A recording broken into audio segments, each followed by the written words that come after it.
Remember to stick around till the end of the video for an announcement regarding our biggest giveaway ever. How's it going everybody, it's Sunny here and I have a review of the Samsung Galaxy S6 Edge. The only real reason for getting the S6 Edge over the standard S6, as far as I can tell, is for the looks. And my god, this thing is stunning. The curved screen is truly unique and makes the Edge look so much slicker than its brother, the S6. The attention to detail is amazing, both on the front and the back. Samsung has used layered glass to give fantastic reflection effects on the back glass panel and bezels on the front. This, along with the full stainless steel chassis, give the Edge a ridiculously premium feel. I don't think there is anything out there at the moment that feels as slick and premium as the S6 Edge. Yes, this thing has a camera bump, which for me counts as a point against it when it comes to aesthetics, but the camera is probably worth the sacrifice. We will come back to that later. One issue which arises as a direct result of the curved screen is that the metal bezel on either side of the screen is very thin. Well, what's wrong with that, you might ask? Well, it means that the contact area between the tips of your fingers and the actual phone is tiny, and adding that the bezels have a very smooth, but albeit nice texture, the Edge is more slippery than would be preferable. And if you drop it, the curved screen just compounds the issues, as it is more likely to break. The thinner side bezels means it can take less impact before deforming, and in turn cracking the screen. In short, the curved screen hasn't done much good for durability. The next big thing that the Edge brings to the table is its 5.1 Quad HD Super AMOLED display, with a resolution of 1400 by 2560 and a pixel density of 577 pixels per inch.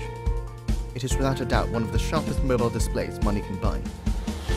The brightness and colour reproduction of the display are the best in its class, but again, the curved screen has ruined the display slightly.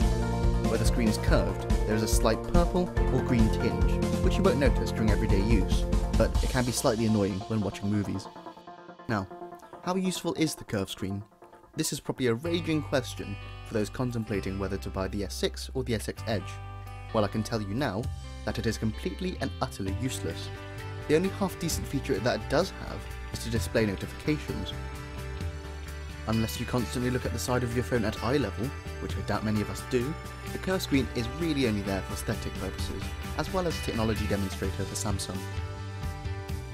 One thing to definitely keep in mind if you're edging towards the standard F6, if you pardon the pun, is that if someone with an Edge sits down next to you, say at a pub, and puts their phone on the bar, imagine the rage that would start boiling inside of you. The next thing I want to cover is the performance of the S6 Edge, and this is common to both it and its uncurved sibling. Samsung is well known for putting the most ridiculous amounts of processing power into their phones, although now it can no longer be said that Samsung leaves everyone in the dust in this field. Packing an octa-core 1.5 GHz Exynos 7420 processor, it tears through even the most demanding apps you can throw at it. Equipped with 3 GB of RAM, which nowadays isn't uncommon to find in flagships, the S6 Edge runs multiple applications extremely smoothly, but not notably better or worse than the other flagships on the market.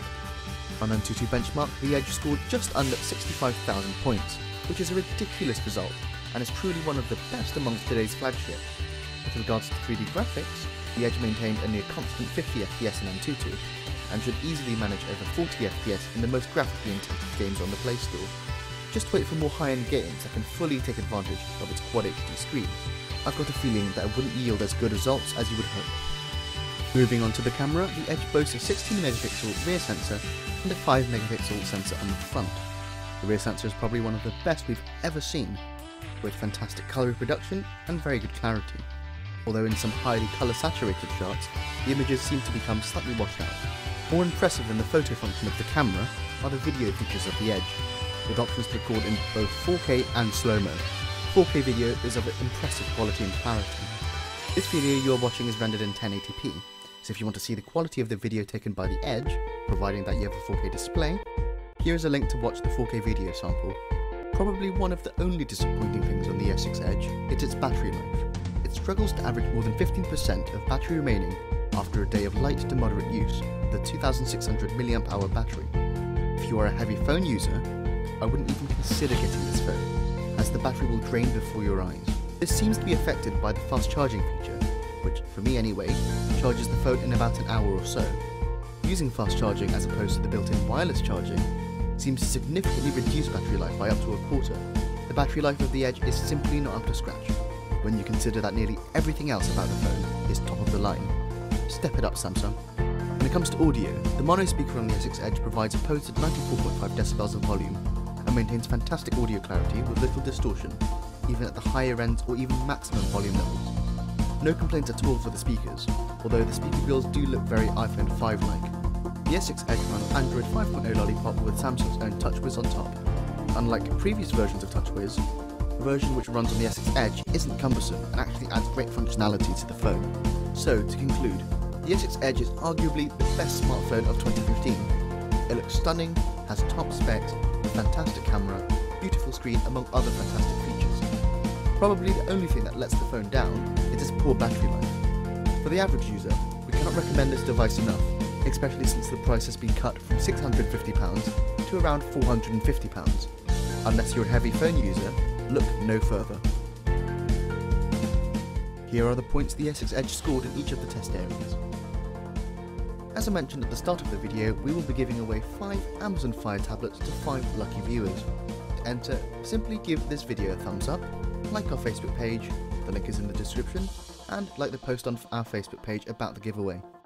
Closing date for this competition is the 13th of December, and note that this competition is only open to residents of the UK. It's been Sunny at TechRanger.Net, and I'll see you next time.